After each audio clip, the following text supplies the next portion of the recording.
In the video for today, I'm going to show you how to create a new Google account on an Android device in 2025. I'm going to show you how to do this step by step, so I want you to watch my video completely till the end. So in order for you to do this, get hold of your Android device or your phone. You get to settings directly. Get to Google settings, or just do a search for Google services and get onto this page. Here, you need to click on the right arrow option. Once you do that, you get a pop-up like this showing you all your Google accounts existing on your phone. So if you want to create a new account or you want to add another Google account, just click on add another account.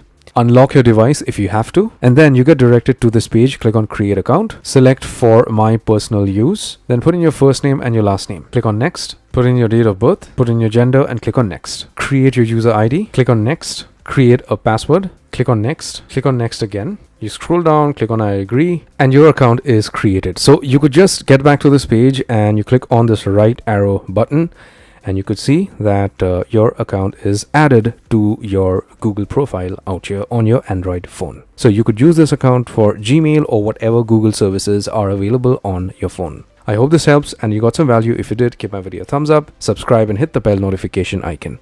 Take care, my friend.